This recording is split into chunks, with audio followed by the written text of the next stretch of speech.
Hello, YouTube. Today we are going over the updated version of our Blizzard Spore Warden named um, Goomba's Revenge. In the skill tree, we haven't really changed anything, so let's just go over that really quickly as an update.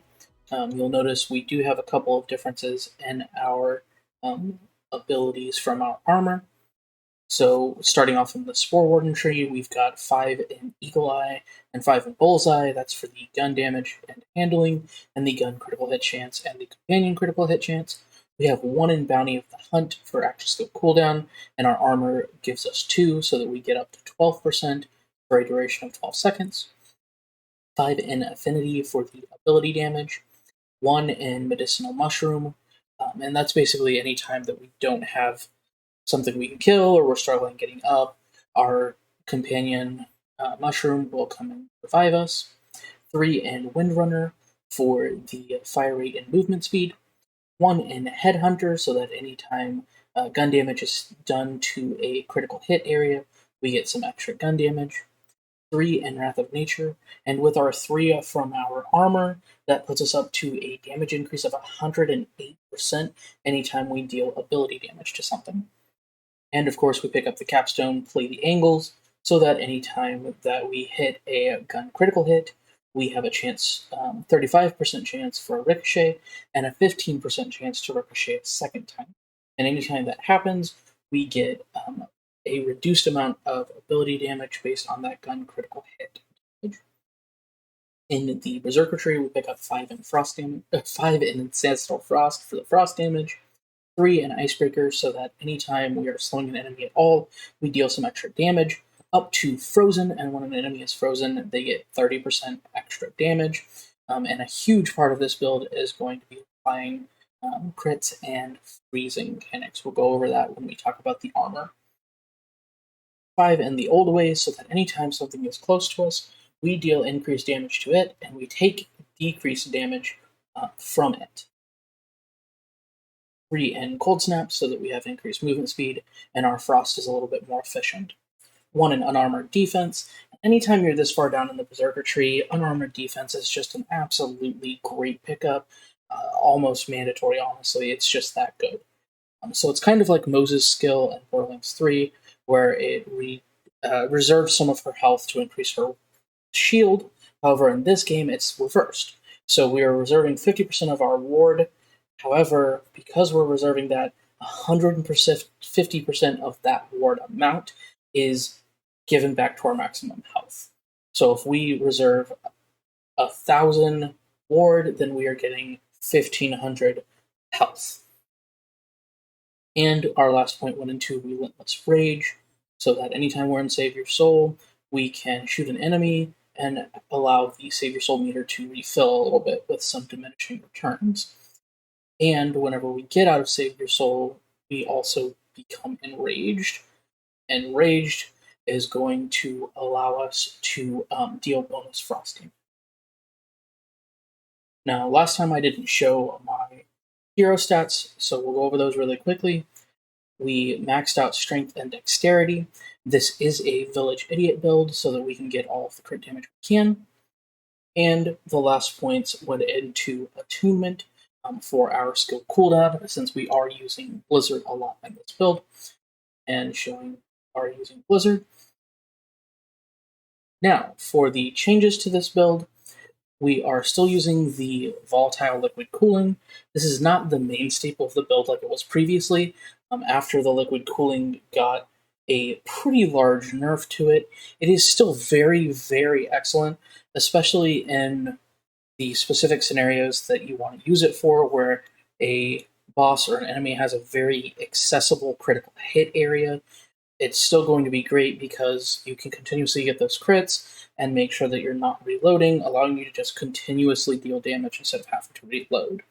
While it is not going to melt most things like it has previously, it is still going to give you a great, reliable damage. The main staple for this build now is the very lucky drop we got for a Primordial Nightshade. And on all of these, we are running the action skill Start Increase Damage by 20%. Like I said, the Nightshade is going to be the biggest thing on this build, and that's primarily because of the rings that we were lucky enough to get. For bossing, I am either using the Nightshade or this Sawmill. I was testing out the small Sawmill, really liked it, and was lucky enough to find a Volatile and Frost. So, with the amount of frost damage we're doing on this build, this was just a great addition for bossing. Now, I absolutely love the Rain. It's one of my favorite guns, and we were lucky enough to find a Primordial. So I just had to throw that on this build. A lot of times I'm not going to be using this. I might use it for instances like if we run into Pigwort or it's a Dragon Statue in Chaos Chambers. This is just an absolutely great weapon for dealing with things that need area damage. Because Pigwort moves around a lot, the Rain of Arrows is great to just kind of shoot ahead of time, and Pigwort just gets hit by all those arrows and gets melted. We are still using the Goblin Pickaxe with the action skill as active, increase elemental damage. And the reason we're using the Goblin Pickaxe is, as the previous video was stating, it's mainly for the action skill cooldown. The spell cooldown is really nice, and it is always great to have movement speed. So anytime you melee attack, gold will spawn, and whenever you pick up gold, you get increased movement speed, spell cooldown, and action skill cooldown. And that does stack up to 5 times, meaning you can get up to 30% on your cooldowns and movement speed. We are still using the Volatile Body Rune with active skills active frost damage. This is just an all-around great shield. Anytime we kill an enemy, we get 50% of our max health, and we deal some fire damage. A Volatile Thurge, which we were lucky enough to get a double damage roll on, and frost damage. The reason we stuck to the Thurge rather than trying to go for like a Primordial Skeep or anything like that was just because of the action skill cooldown whenever we cast a spell. And since we are using one of the new spells from the DLC, the Tidebreaker, we also get a extra damage from using the Tidebreaker whenever our action skill is on cooldown. In armor, we were lucky enough to find a Primordial Cape of Tides, which is the new armor from the DLC, giving us the Soaked mechanic.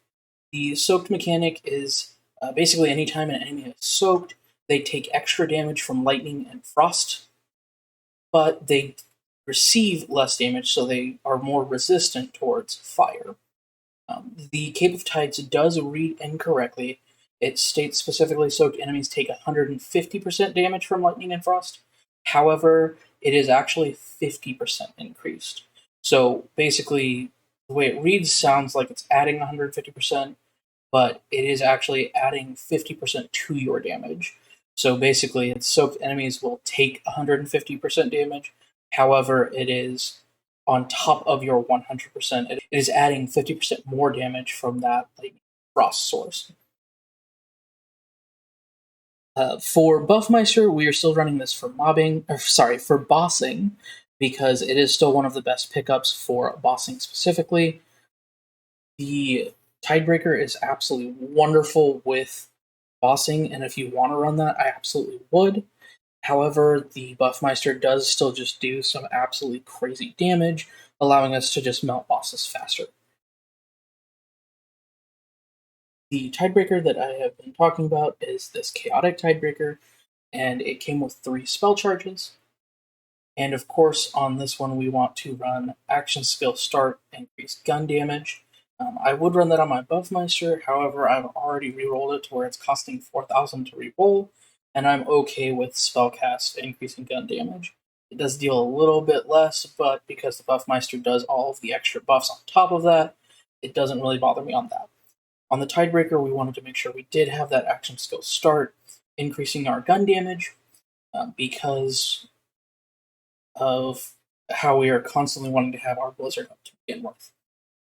So on Tidebreaker, it also has the soaked mechanic, but unlike the Cape of Tides, where it is a 25% chance to soak an enemy based on a critical hit, The Tidebreaker just adds soaked whenever it hits an enemy. Now, the Tidebreaker isn't going to work quite as well in some scenarios because it is a ground-based attack like the Quaking Sunder is. So the flying enemies are not going to be hit by Tidebreaker. There are a few instances where if you are needing to use a spell against something, I would advise changing over to a different spell rather than the Tidebreaker if you're not wanting to use the Buffmeister. Now, on our rings, we were lucky enough to find two really great primordial rolls, and these two are the reason why I decided to use the Nightshade. We got a mood ring, which is anytime our ward is not full, the effects of the ring are increased by 100%, with gun damage, action skill cooldown rate, and SMG critical hit damage. Because I mainly run the Chaos Chambers, and even if you're bossing, you're almost never going to have a full shield. This is constantly procced and constantly doubling up on our ring stats. And the new DLC came out with a really cool ring, the Lethal Catch, which we were lucky enough to get in Primordial as well. This comes with gun damage, action skill cooldown rate, critical hit damage for SMGs, and SMG reload speed. Now, this specific ring is the reason that I really wanted to test out the Nightshade on this build, because my biggest problem with the Nightshade was the reload speed. I didn't really like how slow it reloaded, but with that extra 16%, it's quite quick, and it feels really good how fast the Nightshade reloads with this ring.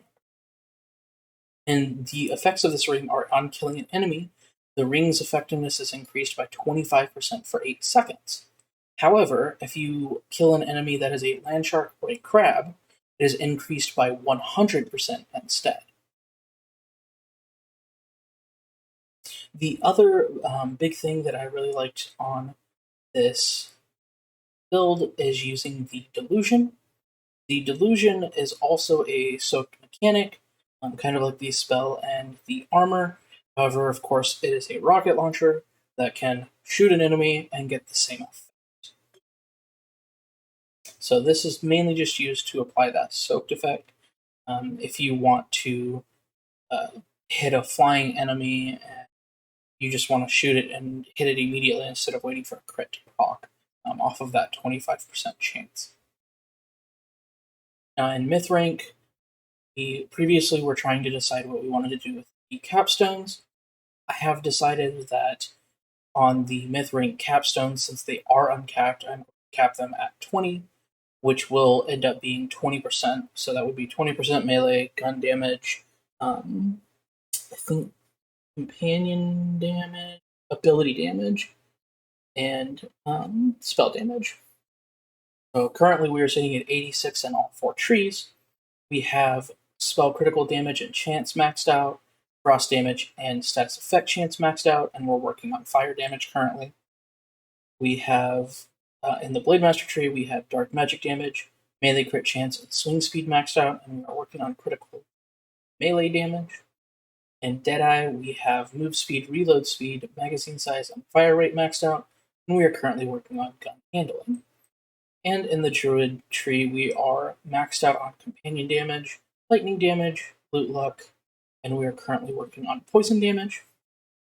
So that has been a little overcase of the bossing and the skill layout and inventory. Now we're going to jump into a Chaos Chamber so you can kind of see this in action in a Chaos Chamber, and we will see you on the other side.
Alright, guys, that has been the build showcase.